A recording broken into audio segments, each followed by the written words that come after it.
Thank you all, and 1 second if you'll bear with me, please. Appreciate the turnout. I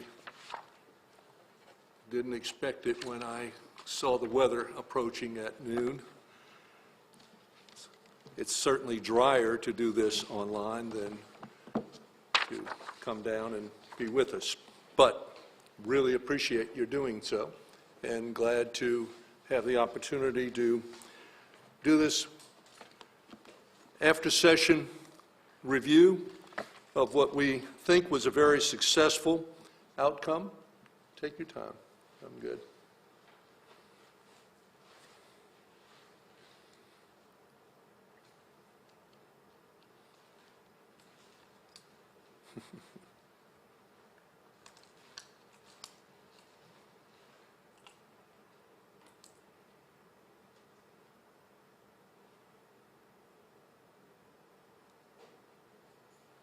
Not going to work? You don't have to run. We can bear with you. Been there, done that. Oh, yeah, I know. That's true.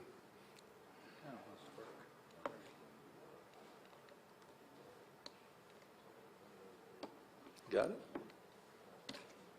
Okay.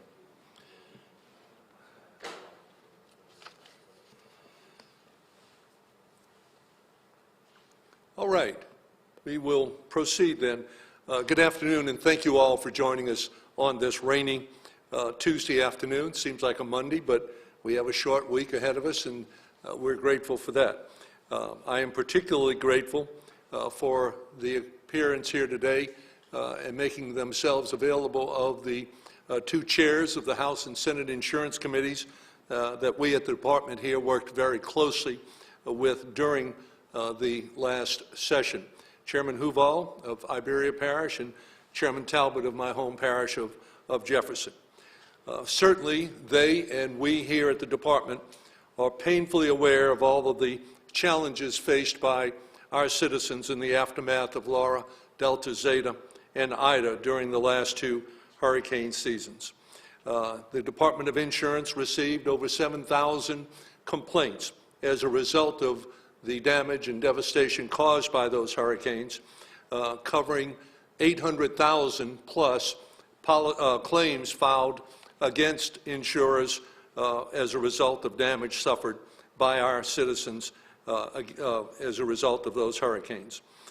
The recent storms also directly led to a handful of insurer insolvencies, in fact, a half dozen insolvencies, 3 of which were domiciled in our state, Access Home, State National, and Lighthouse, as well as 3 of which were that were domiciled outside of our state, and that's America's, domiciled in the District of Columbia, Mason in Gulfstream, actually, domiciled in Florida, but having 9,000 policies in Louisiana, and Lighthouse, domiciled in Southern Fidelity is the 3rd out of state, domiciled in Florida, but with 30,000 policies at the time of its insolvency here in our state as well. We've invited you back here today to follow up on a proposal that I think will particularly and specifically address those insolvencies, and that is the bill that Senator Bowie offered for us in our package of legislation that calls for licensees, people applying for a license to write residential property insurance in our state, putting up $10 million instead of the currently required under state law of $3 million. Frankly, we copied that legislation from what Florida had done 3 or 4 years ago, raising their capital and surplus requirement for a license to do property insurance in that state from $2 to $3 million, I forget which it was, to $10 million as well. In both cases, for existing companies, there's a 5-year phase-in to get to the $5 million level and a 10-year phase-in period to get to the full $10 million level. Actually, we have checked all of our domestics and the companies writing in Louisiana, all of whom are at the $5 million level already, so that there will be no burden to them to meet that immediate requirement that went into effect when the governor recently signed that legislation into law. The purpose of that bill, frankly, is not the $10 million, because our safety net under failed companies, called LIGA, Louisiana Insurance Guarantee Association, for understanding and to relate it to bank failures. Whenever you go into your bank to do a transaction, you see the little notice on the counter there as you transact your business that the FDIC provides 150, I think it's 150, maybe 250,000 of a safety net under your account for failure of that company should that happen for each account that you have with that bank, or any bank for that matter, that is subject to federal regulation. And our coverage, similar to what's in place in every other state, puts a safety net under every insurance policy of $500,000, $500,000, for losses incurred by a policyholder but left behind by an insolvent insurer, such as the half dozen companies I mentioned earlier. That is invaluable, and it has proven to be truly a life-saving safety net in our state after Laura, Delta, Zeta, and Ida left behind some 140,000 policies that were written by the failed insurance companies in Louisiana.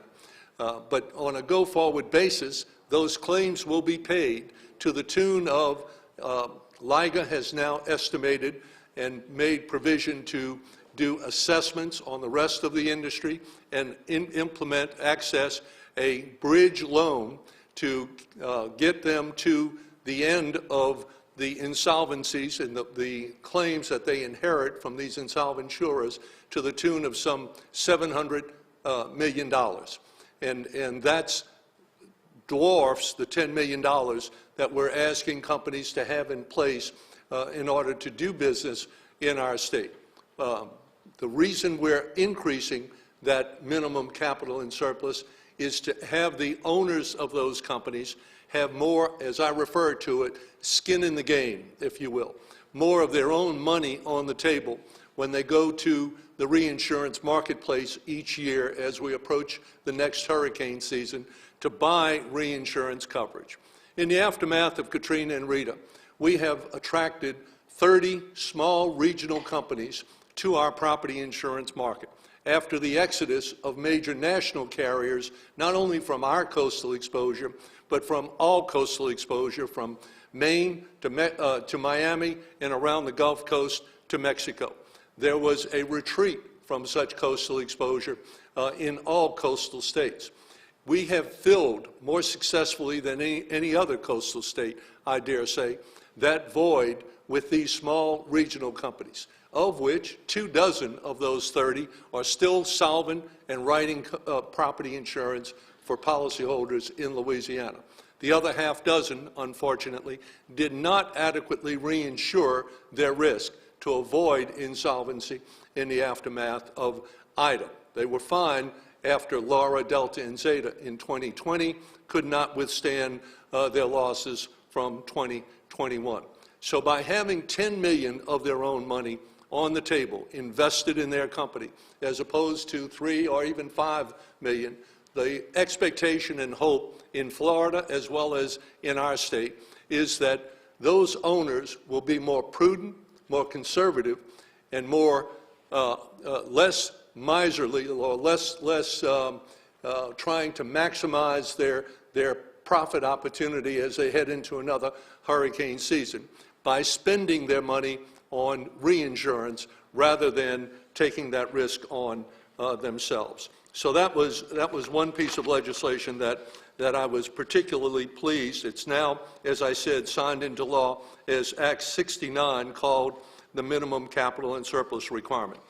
Moving on to another issue that got quite a bit of attention in the during the last hurricane season, and that is additional living expenses triggered by some policies, by a mandatory evacuation order, others just an order to evacuate, and some without any mention of an evacuation order or not. And yet others who had such a provision in their policy but voluntarily waived it in the aftermath of the dangerous, second most powerful in our state's history, Hurricane Ida, as it made a quick access bearing down on the coast of Louisiana before its landfall last year. Some of our parish officials as that storm approached in the coastal parishes did order a mandatory evacuation. St. Charles, Terrebonne, Lafourche. Others did not. St. John, Orleans, Jefferson, St. Bernard. Some did some of an evacuation order. Jefferson below, South Jefferson, as Parish President Lee Shang described it, and others urged folks to get out of harm's way but did not mandate that they do so. Allstate Insurance Company, early on in the aftermath of Ida, voluntarily reached out to me and said that they were going to waive that requirement of an evacuation order and pay those evacuation expenses, subject to the other provisions in the policy, to include clearing your named storm or hurricane deductible. And for State Farm and Allstate policyholders, typically that's a 5% named storm or hurricane deductible. Typically, a $200,000 insured value home comes with a 5% named storm deductible, a $10,000 named storm or hurricane deductible. So in many cases, if not most, that evacuation expense didn't exceed the hurricane deductible applicable in about a third of the homeowners' policies in Louisiana. Well, we're in dispute with State Farm, who refused to follow a directive I issued, Directive 218, to pay those evacuation expenses in the parishes declared an emergency by the governor, with or without regard to a mandatory or even a partial evacuation order being issued. And the reason I did that is because many of those public officials, as was testified to by the parish president from St. John the Baptist Parish, made a conscious decision not to order an evacuation because of the lateness of the arrival of that storm with its 150-mile-an-hour winds, due to the threat that gridlock on the interstate and other highways, as everyone tried to get out of harm's way at the same time, would have brought about, putting those folks at greater risk in many cases than they would have been by staying in place in their home and weathering those storms that in lots of cases pulled roofs entirely off of homes as it made its way through Louisiana. Representative Schlegel of River Ridge, actually of Metairie, did House Bill 83, now Act 434, removing the requirement, mandating that in addition to any requirements such as a policy that called for a mandatory evacuation or an evacuation order of any sort be triggered before coverage would kick in for those expenses, now is replaced by the totality of the circumstances surrounding the approach of that hurricane, conditioned on, limited to, only those parishes declared an emergency by the governor, but those coverages must now be triggered with or without regard to the issuance by a local official of a mandatory or any form of evacuation order at all. It's just one factor now in whether or not coverage is provided.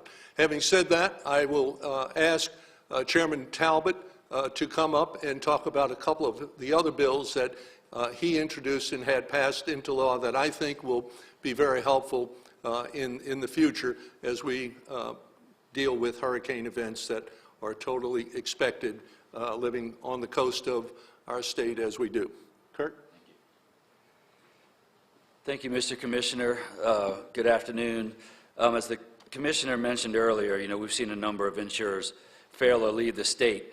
And I know what it's like to get that letter in the mail. My former company was Americas was my insurance company that failed. And so I know what it's like to get that letter. When we talked about what we wanted to do this session back as early as February and March, the main thing we wanted to do was make sure that the insurance market is working better for policyholders as we move forward. And also, we wanted to attract insurance companies to come to Louisiana, because we all know the best way to get rates down is to have a competitive market. So I'd like to talk about some of the bills that accomplish those goals. The first bill I did was the Insurance Incentive Program, which was a program that was done by former Governor Kathleen Blanco, which was a really great program. They did it right after Hurricane Katrina to attract, it was a financial incentives to attract insurance companies to come into Louisiana and write policies below I-10 in parishes, coastal parishes and parishes that are subject to hurricanes. We passed that bill overwhelmingly. That will begin in 2024. Funding is going to be the biggest issue. How much money are we going to be able to put aside for this? But that's something that we can deal with next session. The three-adjuster rule bill was a bill that I filed in collaboration with the commissioner in his office. One of the biggest complaints we still hear from constituents and that we heard when we traveled around the state was multiple adjusters not answering the phone. When they got a new adjuster, they had to start the whole process over. So what this bill did would say if you're on your third adjuster in a 6-month period, that the insurance companies are required to give you one person that is going to be your point of contact and someone that knows the claim, knows the process, and gives you a written status report of your claim. And that's, again, that was one of the biggest problems we had. Constituents were on their third or fourth or fifth adjuster. They had to produce all the receipts again, go through all the, what happened, tell me what the damage was. So this bill says, again, when you hit that third adjuster within a 6-month period, you're going to have one point of contact after that. They're going to give you a written summation of your claim, tell you where you are, and hopefully that will simplify the process.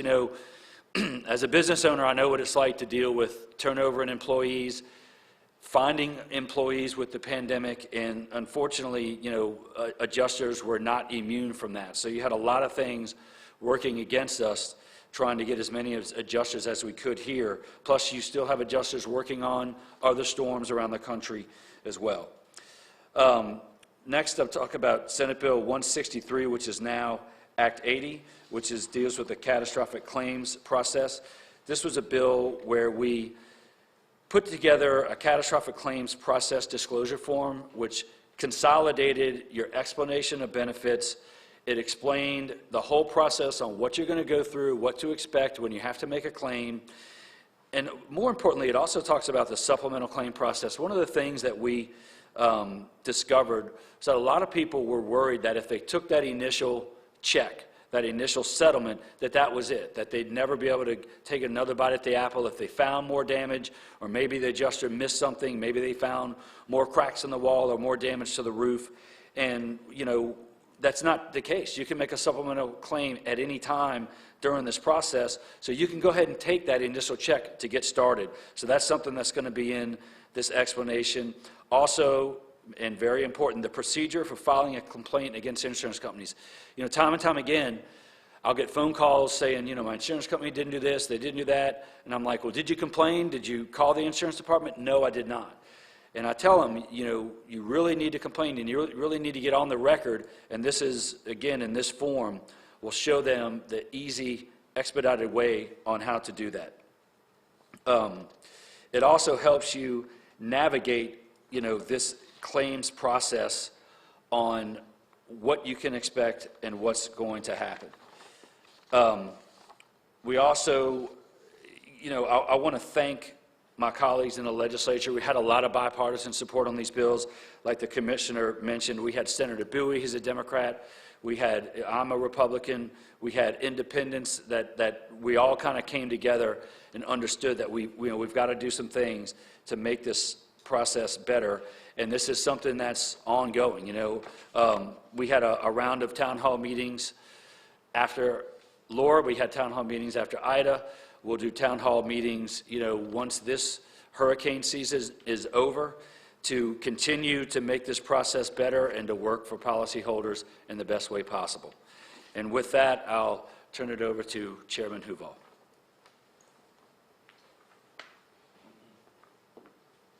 Good afternoon.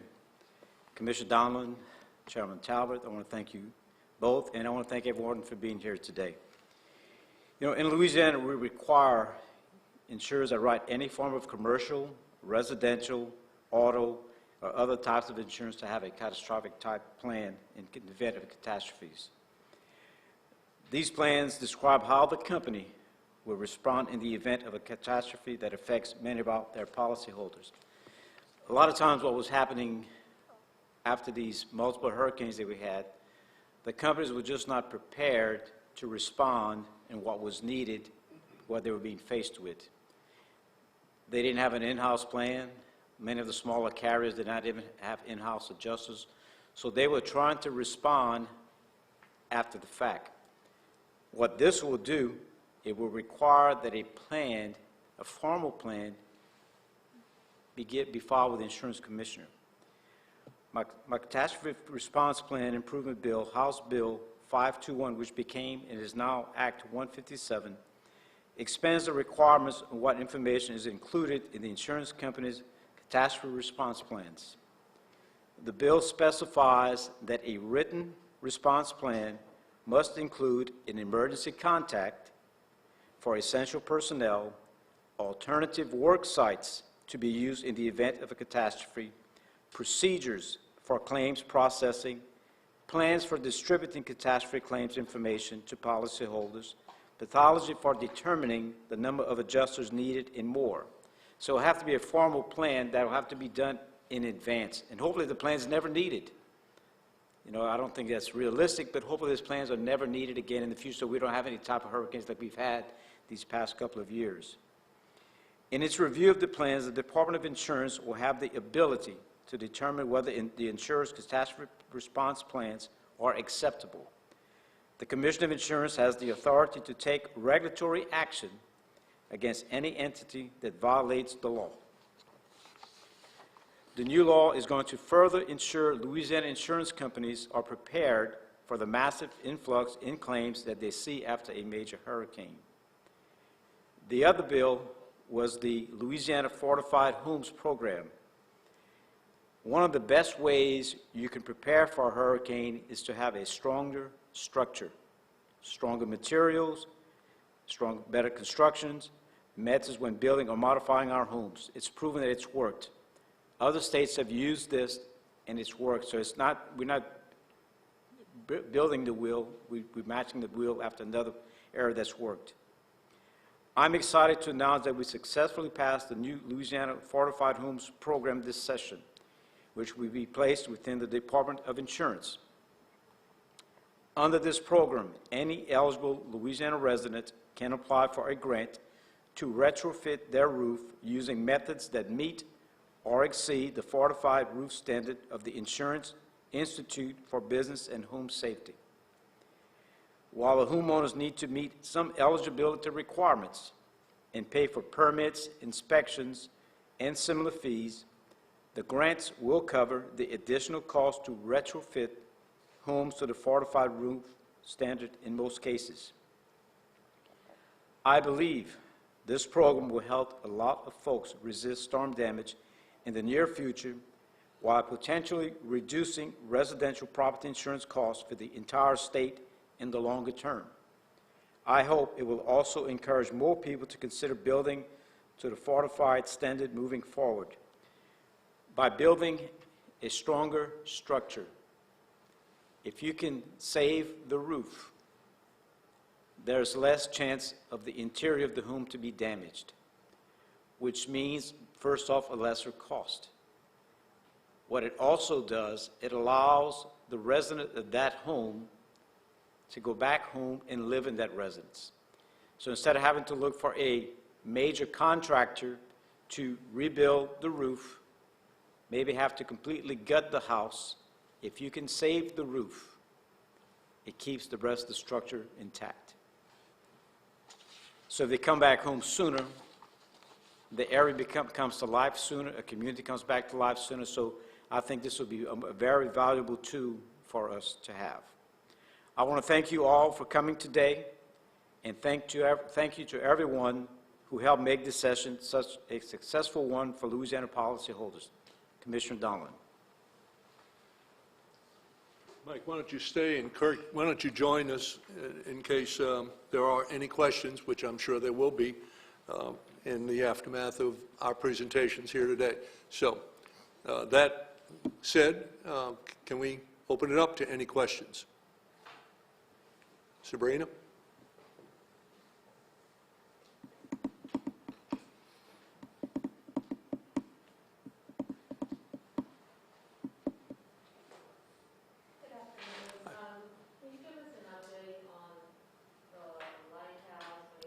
Sure.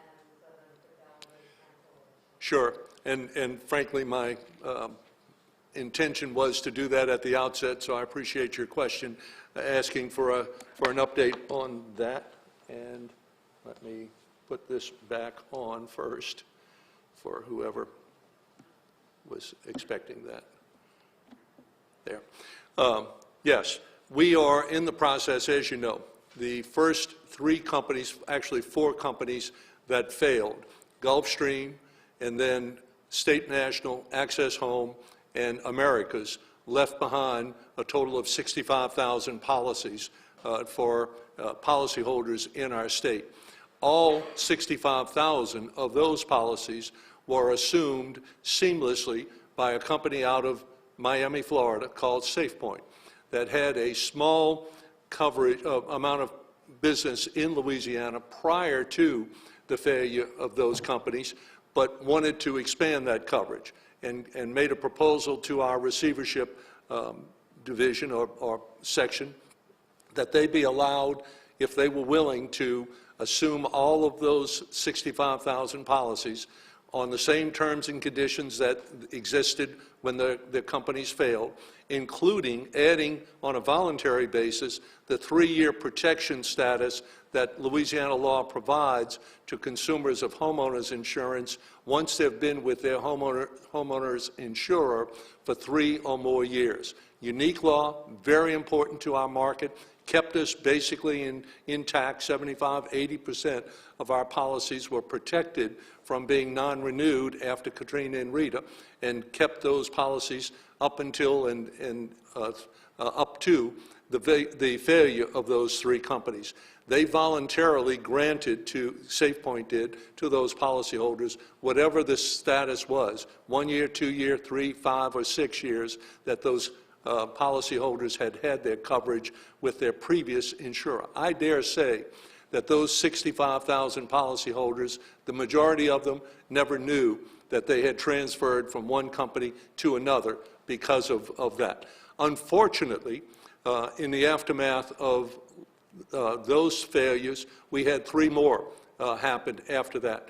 One was a solvent runoff, if you will, a withdrawal from the market. That's Maison, a subsidiary of FedNat, Federated National, that left behind, that had 30,000 policies, but was running them off as they came up for renewal by non-renewing those policies on a 12-month basis for their entire book of business. About half of those were still in place at the end of June. An additional Lighthouse with 30,000 policies failed, and the court order of liquidation triggered a deadline day, a cancellation day of June 22nd of last month. We were able to buy an additional 1 week of insurance coverage, reinsurance coverage, for those policies, making their termination date move back to June 30th, along with the termination date of Maison. And then another failure out of Florida, and Chairman Talbot mentioned his America's policy in River Ridge where he lives. Well, my Southern Fidelity policy in Metairie also went under as of June 30th, and when I get time, I'm supposed to be shopping for coverage somewhere else to replace the policy that I had for the past 10 years on my home there in Metairie. But they left 30,000 policies behind as well, but the court order terminating those policies out of Florida, where Southern Fidelity was domiciled, terminated those as of July 15th. So all of the policyholders, 30, and say 15, so 75,000 policyholders were scrambling toward the end of June and toward the middle of July to find coverage elsewhere in the private sector or as a last resort from Citizens, our state-sponsored market of last resort.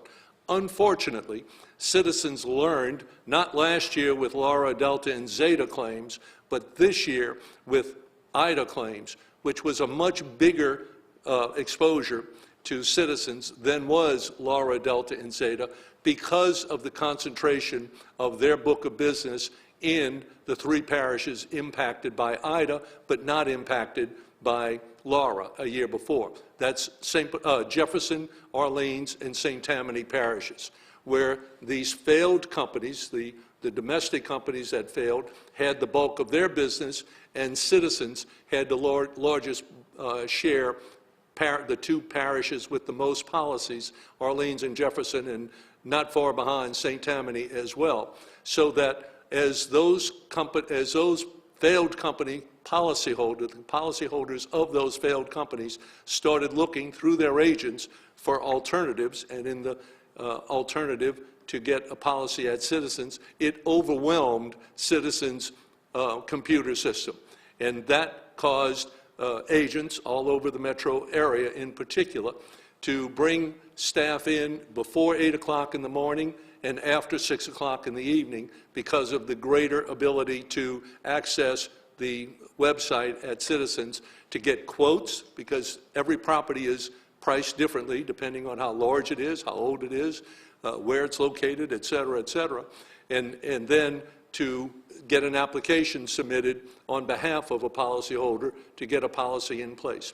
Fortuitously, about 2 weeks ago, Citizens extended their deadline for those policies, for those expiring policies, from June 30th for Maison and Lighthouse, and from July 15th for Southern Fidelity, by 60 days to the end of August and the middle of September, to give those policyholders who need coverage from Citizens, failing to get it in the private sector, the ability to get a policy from Citizens retroactive. At any time in those additional 60 days, they can get a policy retroactive to the day of the cancellation of their previous policy, June 30th or July 15th.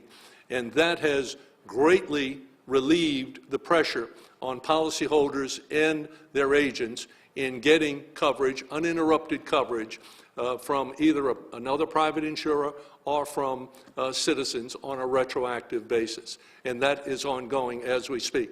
On a call Friday afternoon with the IT folks from Citizens, who I'm going to meet with in Metairie on this Friday afternoon, they said that they are expecting delivery of an expanded IT capability, hardware, to significantly increase their ability to process applications.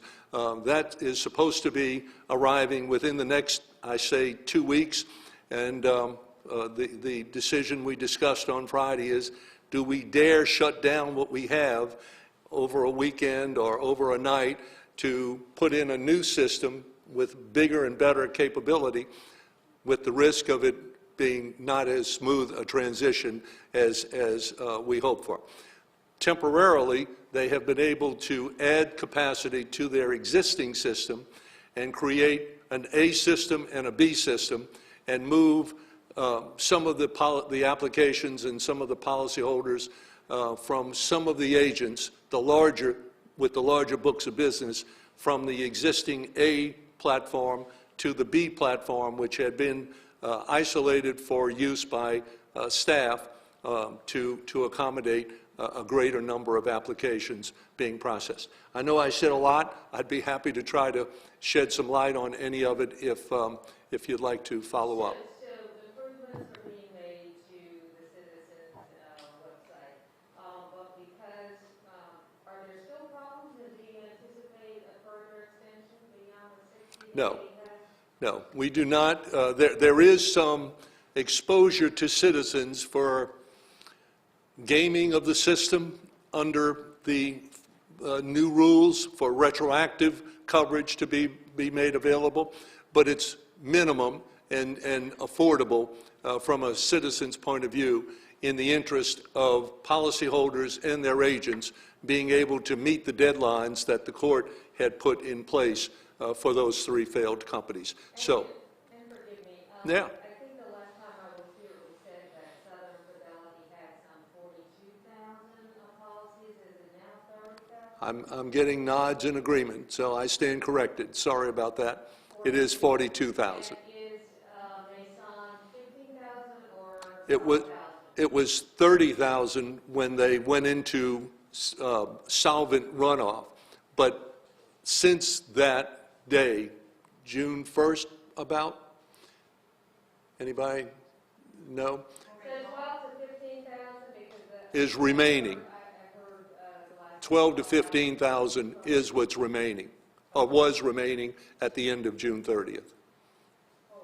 All right? Thank you so much, and forgive me, we have to tip out. I have to be No, on the air. take off. Thank you very much for being here. Yes, ma'am. Hi. Given those 6 companies, Can you tell us who you're with? I'm WBRC. Oh, good. Glad to have you. Given those 6 companies that failed or left or whatever collective term you want to use, are you worried about the future of private insurance companies covering people in Louisiana?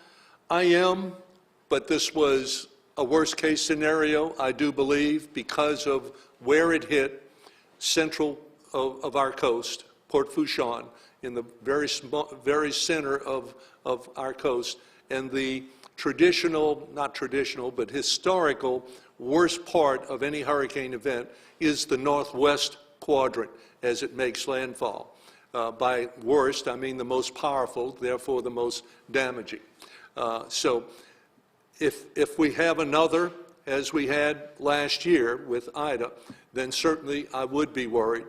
But we have a new season, hurricane season, which brings with it a whole new reinsurance portfolio for all of these companies. These small regional companies really, I sometimes refer to them as glorified TPAs, third-party administrators, because in some of their cases, they're manned or staffed by just 24 employees. And the way they take on this huge coastal exposure that the major national companies are withdrawing from is by reinsuring themselves up to their chin in the international reinsurance marketplace, 2/3 of which is located offshore from the U.S. in places like Bermuda, Toronto, London, Zurich, etc., with investors who invest in reinsurance policies on an annual basis. And so these small companies buy reinsurance. Maison, for example, couldn't get reinsurance. That's why they went into a solvent runoff. They're not insolvent, but they didn't have capacity to take on a hurricane season because they couldn't afford the cost of reinsurance for this hurricane season. That capacity was challenged not just by our last 2 hurricane seasons. I'm told by reinsurers that we were part of the problem, but wildfires in California and wildfires in Australia, I think bigger than California, floods in Germany and Eastern Europe, an earthquake in Indonesia, something in the Midwest of the U.S. that I had never heard of before called a derecho. And it's been described as a land hurricane that cost $9 billion also, like Laura cost insurers $9 billion for its damage, similar to what California wildfires and wildfires in Australia and floods in Germany, which are private insured, not a government insurer like we have here in the U.S. All of it together hardened and made more expensive the reinsurance market for these small companies trying to get coverage for themselves. It was harder, it was more expensive, but after Laura, Delta, and Zeta, and several of these events like wildfires and flooding events, the cost of homeowners insurance in our state this year, as a result of the increase in reinsurance caused by the disasters of the year before, is only 6.7%. Now that's up over the 1% it was statewide for each of the 5 years before this year. And I do expect cost of reinsurance to be even higher for this year when we get all the bills for the reinsurance that just went into effect last month, June 1st. I think it will be higher, and so therefore I think the cost will be higher than the increase will be higher than 6.7%. But I don't think it will be dramatically higher, and I think Citizens and all the other small regional carriers, except Maison, were able to access affordable reinsurance to protect themselves from another Ida-type event. So, long way to answer your question, but the answer in short is I'm confident that we have solvent and capable companies in place that with the legislation we've passed in this just concluded session, they passed, I tried to help, and the lessons learned in that process, 800 million claims over distributing to policyholders $21 billion for their losses in Louisiana. We learned an awful lot, and we have improved, I do believe, the system to better handle what we've been through the past 2 hurricane seasons. Thank you, ma'am. All right. Anything else? Anyone else? Shane, do we have any online? Nobody joined? All right. Well, thank you all so much for being with us. We really appreciate it, and we're hoping and praying for a quiet hurricane season that I will close by saying we had each of the 5 years prior to Laura hitting us in the 2020 hurricane season, and starting off 4 hurricanes of historic proportions in a 1 year and 1 day period of time from August of 2020 to August of 2021. And I also want to finish by saying a couple of House Insurance Committee chairs, 1 or 2 or 3 removed from my time in their jobs, are with us, and they were invaluable in marshaling through legislation to improve our market and our ability to represent the folks that buy insurance in our state on a go-forward basis. Thank you very much. Thanks, Mike. Kurt, thank you. All right. That's a wrap. Okay.